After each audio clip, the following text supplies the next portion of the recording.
Hey guys, Quad Ostrich here. I have a couple requests of the lore of Phantom Abyss. So I had some amazing people in the Discord have the ancient language channel, and they were able to make a website with all the different panels of all the different stories and lines and whatnot of Phantom Abyss. So I wanted to kind of go over the story of the Shiny King and the Four Gods. That's basically the lore of Phantom Abyss. Once in the days of old, there was a perfect empire. Some that traveled to it would say it was the Shining Empire, a beacon of wealth, safety, and peace. There was no one above the empire, and in the words of John Lennon, imagine there's no heaven, imagine all the people living life in peace, nothing to kill or to die for. I think I totally just butchered the words, but it's probably the temple just making me go crazy. The king that ruled, he was a great person. He was kind and loving, and everything he ever wanted, especially when he met his beautiful queen. The shiny king and the gloomy queen, gloomy, I don't know why she was gloomy, if she lived in the best empire ever, but I'll just keep reading the words. They had many kids, and they both lived in happiness. This all changed when the Fire Nation attacked. Oh, sorry, wrong show. This all changed when the four gods crossed over the darkest and deepest ocean. They looked for a place to land, and like every other traveler, they found the Shining Empire. As they walked through the town, people knew that they were different, that they weren't human. They wanted to speak to the king, and the king agreed. They told the king of their travels, where they came from, and what they could do. They explained that above all, they were immortal. This made the Shining King very jealous. He had traveled the world, he had a wonderful wife and family,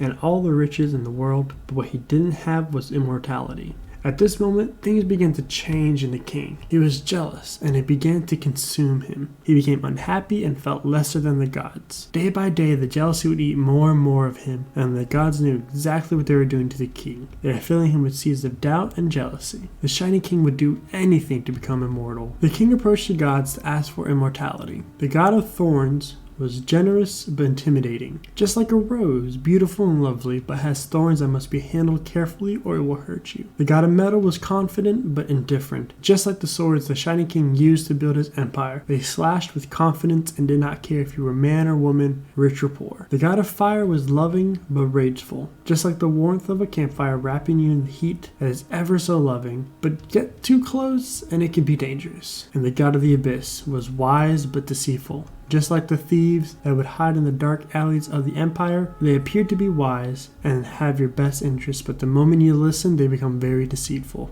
The gods began to take control of the empire. They blessed some of the townsfolk and punished others. Many started to worship the four gods. Under pressure of the empire, the Shining King began to worship the four gods as well. The king began to build a magnificent temple in honor of the four gods and had one request made. He asked if he could become immortal as well. This did not please the four gods. Realizing that they may have overstayed their welcome, they wanted to cross the deepest, darkest ocean again, but they did not have the power since they had blessed and cursed some of the townsfolk. They began to require sacrifices in order to have the power to cross the ocean. The king agreed, and they promised him immortality. The king was filled with excitement. He didn't care that he had to sacrifice his own people to get what he wanted. He just wanted immortality. So he began to put traps inside the temple. Slowly, a man approached the temple to worship the gods, not knowing he would become the first sacrifice. Later that day, the king asked if he was ready to become immortal. The four gods were not happy with the one sacrifice and needed more.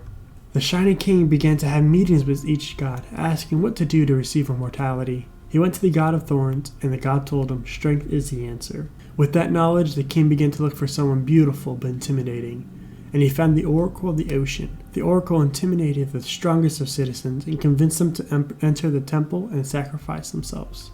Many entered, even the Oracle, and many died. But the god of thorns protected the Oracle. Even after those strong citizens died, the four gods were not strong enough and required more sacrifices. So the Shining King met with the god of metal, looking for another solution. The god of metal told him the answer is greed. So the king began to look for someone confident and indifferent, and he found the confident explorer architect of... the writings on the walls are a little bit difficult to make out, so I'm not entirely sure where he came from. The architect placed coins inside the temples, hidden in chests and pots. The greediest of citizens made their way into the temple and became sacrifices. Even the architect made his way, but the god of metal protected him. Still, it was not enough, and the four gods were not strong enough and required more sacrifices. The king met with the god of fire, begging for an answer, and the god of fire told him to use envy. The king used his very own crown and placed it in the temple. He told his most crowned warrior to retrieve it. With the protection of the god of fire, the warrior made it out, which caused the citizens to be envious. Envy caused them to enter the temple, but none made it out. Even still, that was not enough, and demanded more sacrifices from the Shining Empire.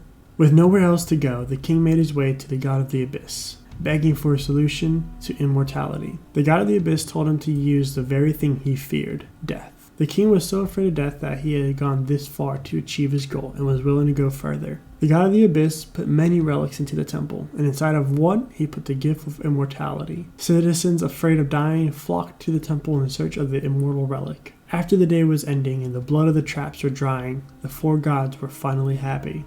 With enough power to cross the deepest, darkest ocean, the 4 gods should have left. But the god of the abyss betrayed the other 3 gods. The god of the abyss wanted to use up the sacrifices and consume everything.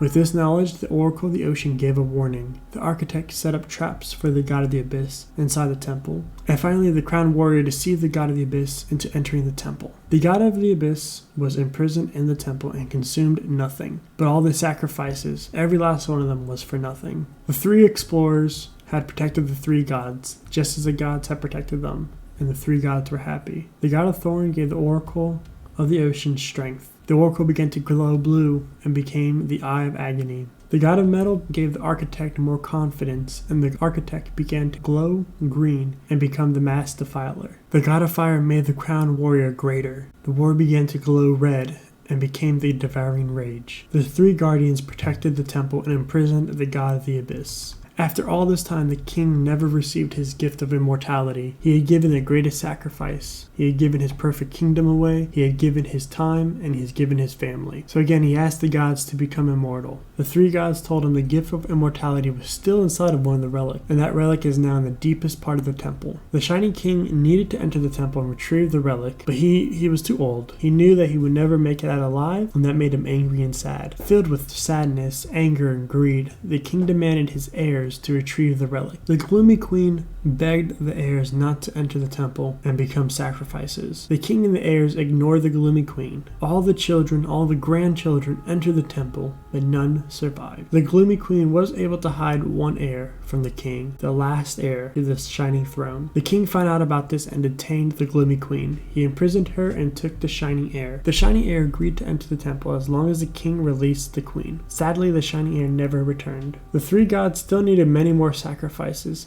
since the other god had let the past ones go for nothing. There was not enough people in the Shining Empire to accomplish what was needed. The 3 gods promised the king if he gave everything, then his lifespan would truly become immortal. The king devoted his short life to the 3 gods. The relic attracted many sacrifices for many years, many filled with greed, envy, afraid of death, or just looking for an adventure. The king began to make many temples, realizing that one is not enough. The rumors of the temples reached across the land. Many began to call it the Phantom Abyss, as those that went never came back. The Shining King ruined his beautiful, peaceful empire by forcing citizens to choose between torture or the temple. The empire began to fall apart. The old gloomy queen chose not to enter the temples, and since the old king loved her, he did not torture her. The king freed the queen, telling her to leave, that this place will only kill her. But the queen ended up feeling rage and sorrow. She took the king's blade and remembered all the children that the king had killed and how beautiful the empire used to be.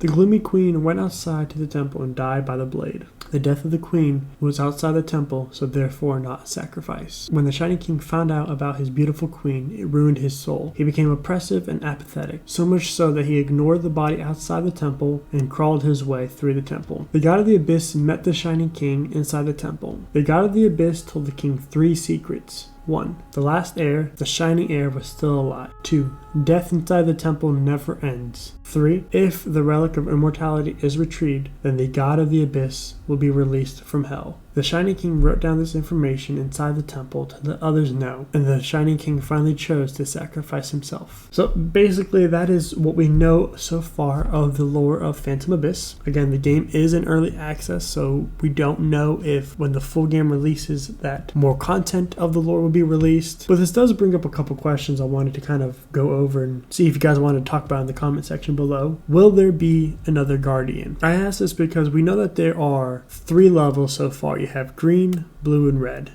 The ruins, caverns, and the inferno. But we also know that there right now is a fourth one, a yellow, it looks like. People have speculated that there's going to be a fourth guardian that is going to be kind of, yellow as well. But that would change the lore. It would have to change the lore, because then the question is, which god blessed him and where did this person come from that became the guardian? Also, the lore leads us to believe that Altek is the god of the abyss. That's what I'm speculating. That is the one who you first encounter that tells you about the relic and tells you to gather all of them. So he kind of seemed, as a new player, you would think that he's a good guy, but I'm guessing he will betray us in the end, just like he betrayed the other gods. Another question is, will we see the heir? Where did this shiny heir go to? Is he going to be the fourth guardian? That might be one answer to that, but I don't know. Also, where do the three gods go? Do they leave the Shining Empire? Are they still in control of the Empire? We,